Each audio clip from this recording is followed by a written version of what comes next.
So much of the pursuit in our career is the development of skill. And we like to imagine that our skill is one-dimensional. Once we develop the skill, it's as if it's a part of our portfolio forever. But the truth is, skill is only one factor in the multi-dimensional reality that is capability. In today's episode, I want to present a model of thinking about capability and hopefully give you some way of understanding how your skill can actually be turned into something useful in your career. My name is Jonathan Cottrell. You're listening to Developer Tea. My goal on this show is to help driven developers like you find clarity, perspective, and purpose in their careers. As a disclaimer, as is true with all mental models, this mental model that we're going to present today is incomplete. It's rough around the edges. There are plenty of places for you to criticize and say, it kind of falls apart when I think about it in this particular way. But hopefully, despite being incomplete, this model can be useful to you. Once we understand that models are intended to help us leverage what we're thinking about into action, right? To give us some way of roughly placing things on a map, rather than perfectly describing the truth, this helps us get a new perspective on the truth. So I want to talk about capability as a mixture of two balanced characteristics. And there's actually kind of a nice portmanteau happening here with the word capability. One is the word capacity, and the second word is ability. We can kind of combine those two words to make capability. I'm pretty sure that's not the actual etymology of the word capability, but it is a useful way to remember this model of thinking. So we have capacity and we have ability. And this model of thinking is actually something that can apply to both individuals and to systems. If you don't have both of these things, capacity and ability, you're not going to be able to execute on that, whatever that skill is, whatever that thing that is demanding capacity and ability. If you don't have both of those aligned, then you will be restricted from doing the thing that you're trying to do. So I want to describe capacity and ability in kind of rough, broad strokes, and then we're going to take a sponsor break and we'll come back and talk about it more in detail. Capacity is the kind of restrictions from an environmental standpoint. Environmental in this case isn't necessarily external to you, but you can think about capacity as kind of the base level requirements. As a simple and kind of crazy example, humans will never have the capacity to see ultraviolet light. This is, in a way, an environmental restriction. Ability, however, is more of an event-based or skill-oriented practiced execution. So we have capacity, which is kind of like traits, and we have ability, which is execution. We're going to talk a little bit more about capacity and ability right after we talk about today's sponsor.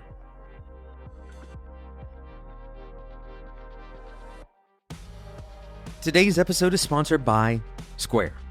Payment acceptance can be one of the most painful parts of building a web app for a business. When implementing checkout, you want it to be simple to build, secure, and slick to use. Square's new Web Payment SDK raises the bar in payment acceptance developer experience and provides a best-in-class interface for merchants and buyers.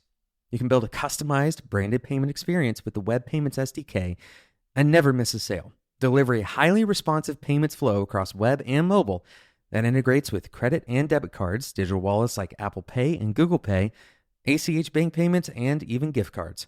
The old days of basic payment forms are over. You can even implement things like complex transactions and follow-up actions by the customer, which can include completing a payment authentication step, filling in a credit line application form, or doing background risk checks on the buyer device. The thing is, even though all of this may seem complicated, developers don't need to know if a payment requires verification, and if so, what type. Square hides all of that complexity from the seller and guides buyers through the necessary steps. Getting started with the new Web Payments SDK is easy. Simply include the Web Payments SDK JavaScript, flag the element on the page where you want the payment form to appear, and then attach hooks for your own custom behavior. You can get started with the Web Payments SDK at squ.re/developer-t. That's squ.re/developer-t. Thanks so much to Square for their support.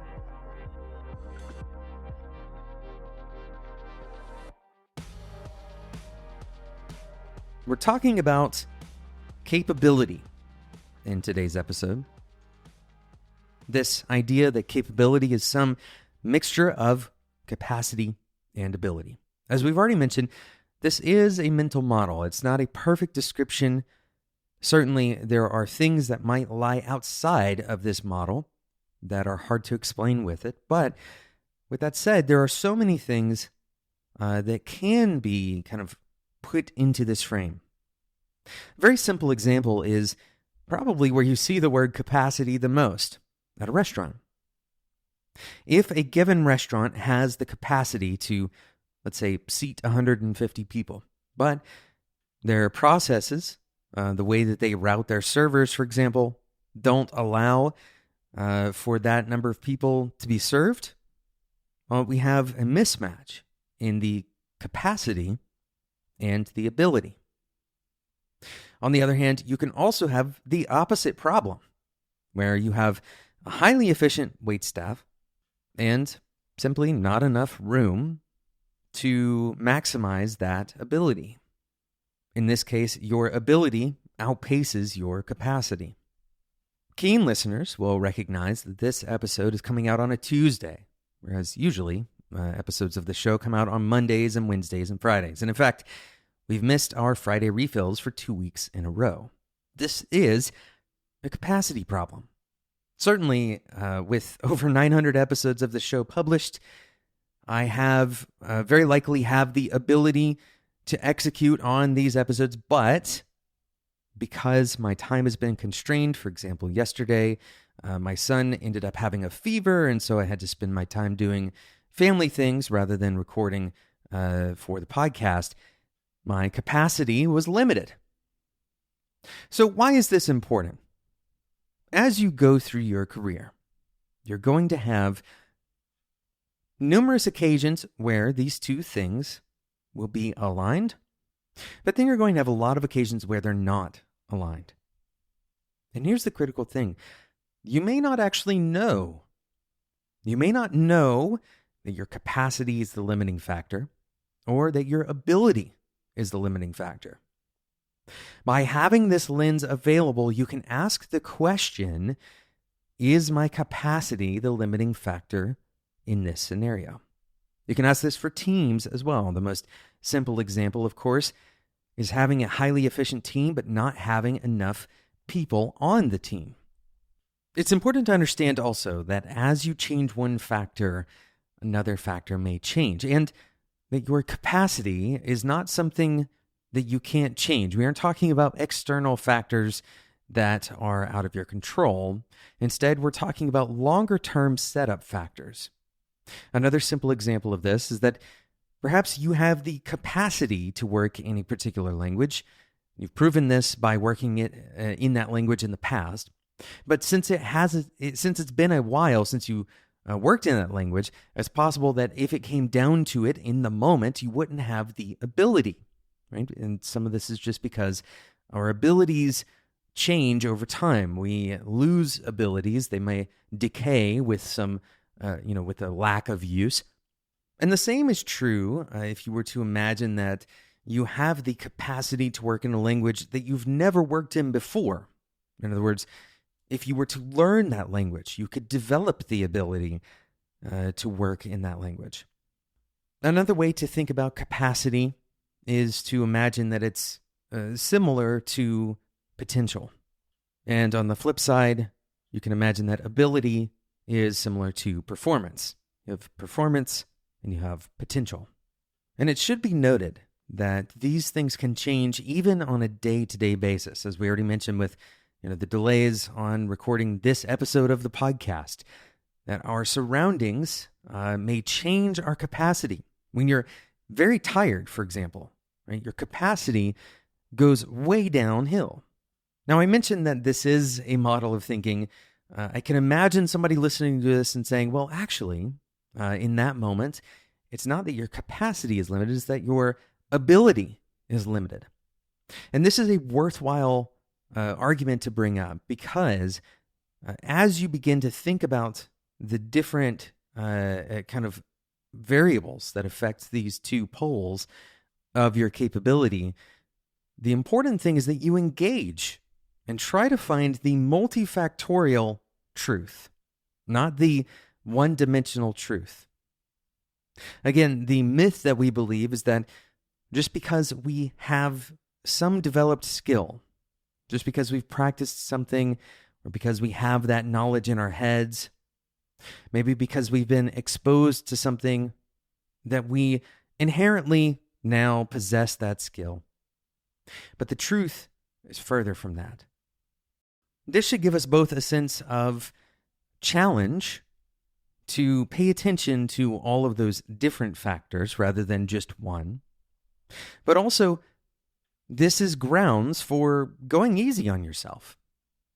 Just because you didn't perform to some perfect standard, or even to some level that you've performed in the past, doesn't mean that you suddenly have lost all ability or capacity. There's likely some specific factor that stood in the way of you performing that way again. Thanks so much for listening to today's episode of Developer Tea. I hope you will inspect your capabilities through this lens and start to imagine things both as external and internal restrictions, those potential and performance, capacity and ability, these two poles of capability. Thank you so much to Square for sponsoring today's episode of Developer Tea. Head over to squ.re/developertea to get started with the Web Payments SDK today. If you are enjoying this episode, if you've enjoyed many episodes in the past especially, then I encourage you to join the Developer Tea Discord community. Head over to developertea.com/discord, where you can talk about your career, you can talk about your life, you can make friends, you can talk to me, you can ask questions about the show, you can get notifications when new episodes of the show come out, and a whole lot more. And it's all free. We never plan to monetize the Discord community. Head over to developertea.com/discord to get started today. Thanks so much for listening. And until next time, enjoy your tea.